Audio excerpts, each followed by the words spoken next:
સુરત મહાનગરપાલિકા સંચાલિત નગર પ્રાથમિક શિક્ષણ સમિતિની સામાન્ય સભામાં પહેલા હોબાળો.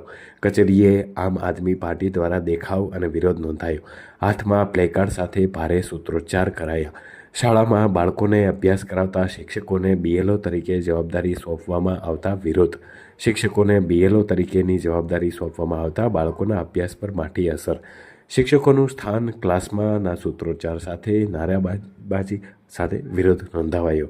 શિક્ષણ સમિતિના વિપક્ષ નેતાનો આક્ષેપ, બીએલઓની જવાબદારી પૂરી કરી રહેલા શિક્ષકોનું કામનું ભારણ છે. શિક્ષકોને વર્ગખંડમાં રહેવા દો, બાળકોને ભણતરને નુકસાન અટકાવો. નમસ્કાર, હું રાકેશ શિરપરા, નેતા વિપક્ષ નગર પ્રાથમિક શિક્ષણ સમિતિ. આજરોજ સામાન્ય સભાની શરૂઆત મેં આ એક મહિના દરમિયાન જે બીએલઓના જે શિક્ષક મિત્રોના અવસાન થયા છે, દુઃખદ અવસાન થયા છે, એમને શ્રદ્ધાંજલિ પાઠવીને કરી. મુખ્ય બે માંગણીઓ હતી કે બાળકોનું ભણતર બગડી રહ્યું છે અને શિક્ષકોને વર્ગખંડમાં રહેવા દો.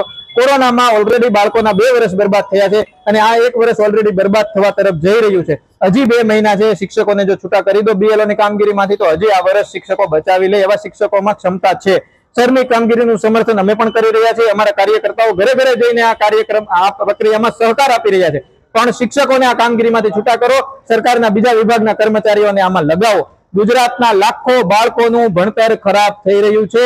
આ લોસ ક્યારેય રિકવર ન કરી શકાય એવો મોટો લોસ ગુજરાતના બાળકોના પ્રાથમિક શિક્ષણને થવા જઈ રહ્યો છે.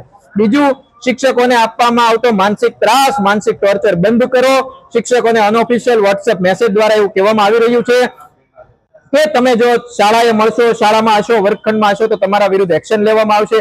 આ તે કેવા વિશ્વગુરુ બનાવવાનો પ્લાન છે કે જેમાં ગુરુને શાળામાં અને ગુરુને વર્ગખંડમાં રહેવા બદલ ધમકીઓ આપવામાં આવે છે, એક્શન લેવાની ધમકીઓ આપવામાં આવે છે. તો અમારી સ્પષ્ટ અને મોટી મુખ્ય માંગણીઓ 2 છે. એક તો શિક્ષકોને વર્ગખંડમાં રહેવા દો, બાળકોનું ભણતર બગડી રહ્યું છે, અને બીજું, શિક્ષકોને આપવામાં આવતું માનસિક ત્રાસ, પ્રતાડના, ટોર્ચર બંધ કરવામાં આવે. આ અમારી માંગણી છે. રાજેન્દ્ર કાપડિયા, નગર પ્રાથમિક શિક્ષણ સમિતિ અધ્યક્ષ. આમ તો જોઈએ તો મતદાર યાદી સુધારણાની જે પ્રક્રિયા ચાલે છે, SIR અંતર્ગત વિપક્ષ દ્વારા એનો વિરોધ કરવામાં આવ્યો હતો કે શિક્ષકોની નિમણૂક કરવામાં આવી છે તે યોગ્ય નથી. ચૂંટણી પંચ દ્વારા બીએલઓની નિમણૂક કરવામાં આવતી હોય છે. એમાં નગર પ્રાથમિક શિક્ષણ સમિતિનો કોઈ રોલ હોતો નથી. પરંતુ જ્યાં પણ તકલીફ પડે, બાળકોનું શિક્ષણ બગડે એવું હોય તો અમે ત્યાં સાથી શિક્ષકોની નિમણૂક કરેલી છે. નિરીક્ષકોને પણ એવી સૂચના આપેલી છે કે બાળકોનું શિક્ષણ ન બગડે એના માટે જે શાળામાં વધારે શિક્ષક હોય તેને બીજી શાળામાં ટ્રાન્સફર કરી શકાય.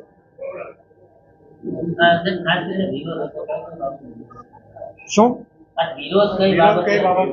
વિરોધ SIRમાં જે શિક્ષકોની નિમણૂક કરવામાં આવી છે એ બાબતમાં કરવામાં આવી છે.